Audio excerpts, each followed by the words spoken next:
Hello friends, welcome to Neetu's Library. I hope you are liking our stories. Do comment and let us know what more would you like to hear and how are you liking our stories. So far, in the story The English Teacher written by R K Narayan, we have gone through Krishna's life wherein he has come to Malgudi staying with his wife, his younger daughter, and an old lady for their health. Later, we learned that Sushila becomes ill and she dies, leaving behind her husband Krishna, her parents, her daughter, and now Krishna is left alone. The days acquire a peculiar blankness and emptiness for Krishna, the only relief being the sight of his child. He does not wish to part with her. He decides to bring her up himself, to which end he concentrates his whole being. His mother occasionally comes to stay with him to help him bring up the child.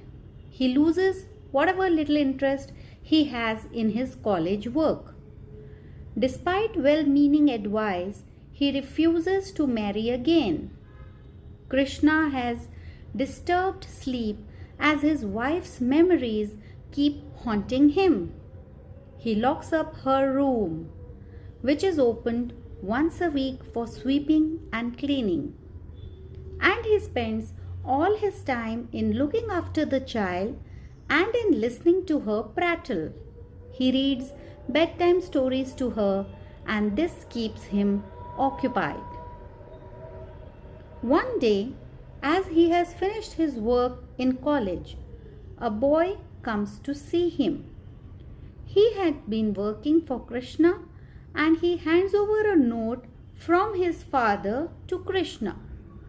It contains a message from his dead wife, whose spirit has been trying to communicate with and has at last found medium through whom she can get in touch with him. She has been watching over her husband and the child since her death. Krishna accompanies the boy to his house a couple of miles away and meets a gruff and cheerful peasant who takes him to a pond and, sitting there beside a temple, tells him about he has been chosen to act as a medium between Krishna and the spirit of his dead wife. He takes out a notebook and his pencil automatically moves over the papery, trying to receive a message from Sushila for her husband. After a false start, he succeeds. Sushila tells him that she is quite happy in the other region and she wants him to be calm and relaxed in life. He should stop worrying about the child who is quite happy. Krishna is elated. The medium asks him to come there every Wednesday in the afternoon to continue these sittings, which Krishna complies with. It is a rich experience, a glimpse of eternal peace for him. Gradually, Sushila's spirit starts communicating with Krishna and advising him on his day-to-day affairs.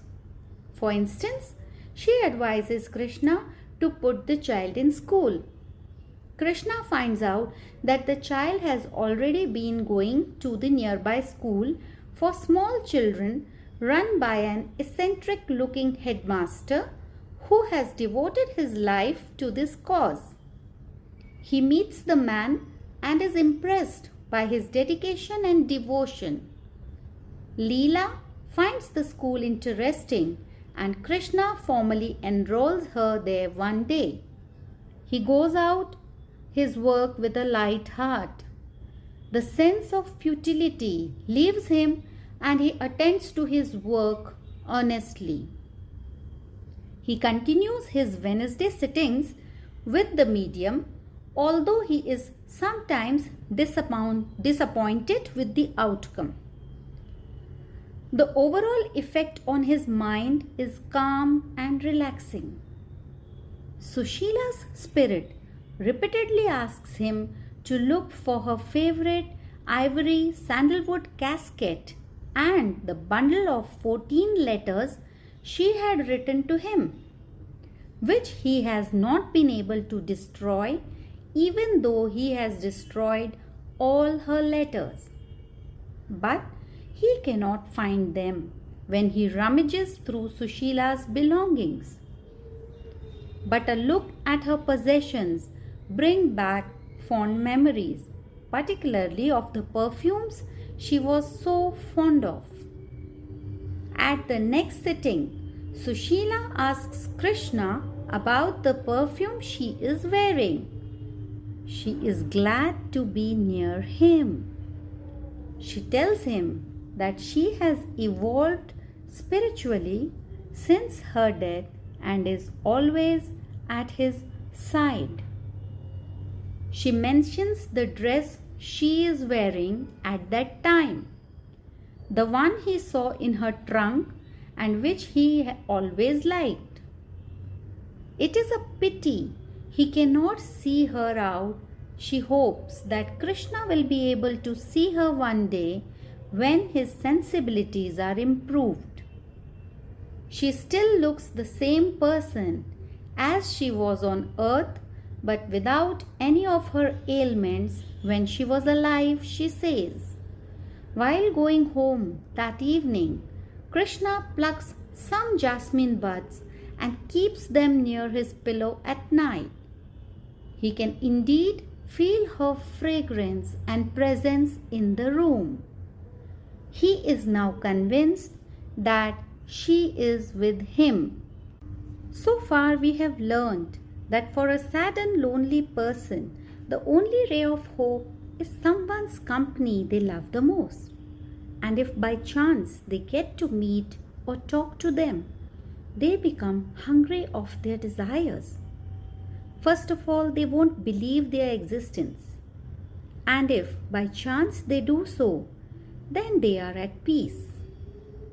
For further part of the story, do like, comment and subscribe to my channel. Till then, bye-bye.